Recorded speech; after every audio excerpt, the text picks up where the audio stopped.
Hi, I'm Dr. Daniel Brayman, and today we're going to be talking about getting out of your shell. Now, what do I mean by that? Well, just like turtles, some of us have different ways of coping with stress that are maybe not as built into us as a shell, for example, but are pretty natural to us. They just kind of come to us. For some people, that's tuning things out by watching TV. Some people cope with stress by going for a run. Some people cope with stress by having a drink. Other people cope with stress by getting very anxious or angry, or some people get very sad when they're feeling very stressed. We have all different ways of coping with stress. Some are just innate reactions, like becoming anxious or angry or sad. Some people might find themselves getting sleepy when they feel stressed. So, what do I mean though? What's stress have to do with the turtle's shell? Well, as you know, or probably do if you're 5 years up or older, turtles kind of pull into their shell when they feel threatened or at risk. So, my challenge to you is to think about what's your shell? What's the way that you really like to cope with stress when you're feeling stressed? And is that working for you? So if you tend to go for a run, that might be working for you. Unless it's the winter.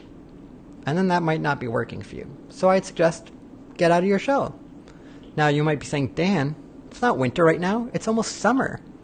And you're right if you're in the northern hemisphere. But if you're in the southern hemisphere, it all depends on how you look at it. Right? They're heading into winter. We're heading into summer. All depends on your point of view.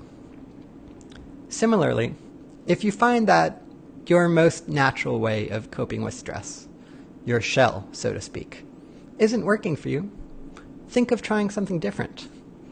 Now keep in mind, because it's not your tended, your natural, the one you've always turned to, it's going to take more time to develop the habit or the routine. So whether that's going for a run or calling up a supportive friend or family member, or reading a good book, or watching a relaxing TV show, or going for a walk with a friend, or maybe taking your pet for a walk. All of those different ways are going to take time to develop the habit and the routine. And over time, you'll develop that sense of them as a relaxing activity. And one thing I'd like to point out is just about all the ways I mentioned right now don't involve spending any money. So remember, you can go to your local public library to take out a book or borrow a movie or a CD if you still got a CD player, or a DVD if you've still got a DVD player. In which case, no cost. Similarly, going for a walk. Even inside a building, you can do that. Additionally, it's important to remember that if your current way of coping with stress isn't working, there's people there for you. And I hope you know that. Whether those are trained professionals like myself, or family members, or friends, or maybe even coworkers or classmates. I know that if you reach out to someone, you'll find someone there. And now I hear you. Some people may be saying, well, that's not really true for me.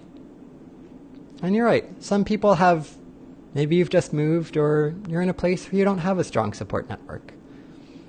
In which case, I'd also recommend journaling. Whether or not you have a strong support network, journaling and writing out your thoughts, or typing them, whatever you prefer, can be a very helpful way of gathering your thoughts, processing them. And similarly, self-compassion is kind of a trend in the mental health world these days, but I'd say it's very helpful. Because 9 times out of 10, if you think of how you talk to yourself when something doesn't go right in your life, and you think of how you talk to a good friend of yours, you're probably a a lot nicer to that good friend of yours. So think about writing yourself a letter. Write about something that's been bothering you lately from your point of view. And once you're done with that letter, try writing a letter as if you were talking to a close friend of yours who is experiencing the same problems. And compare those letters.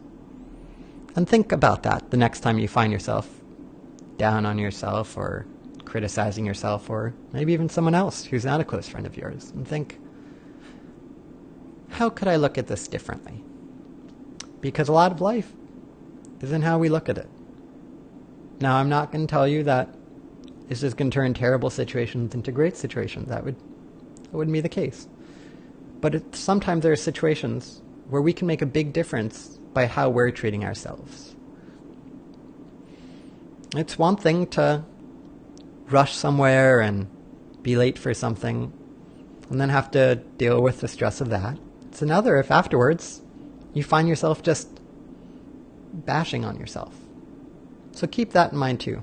Sometimes your shell or your built-in way of coping might be self-criticism. And for some people that's with a sense of, well, if I don't give myself constructive feedback or difficult feedback, no one else is going to. And that's one thing, that's true. But think of whether the critical feedback you've been giving yourself is actually helping you or just tearing you down. And if it's tearing you down, then think about what it might be like to step out of your shell of self-criticism and try a different approach. If being hard on yourself has gotten you here, isn't it worth trying something else? Again, I'm Dr. Daniel Brayman, licensed psychologist serving Florida, New Jersey, and Pennsylvania through online counseling, individual and couple therapy, as well as in my Winter Park, Florida office. I hope you found this helpful. If so, please like to share it with your friends. Thank you very much, and have a great day. Or night, whenever you're watching this in the future.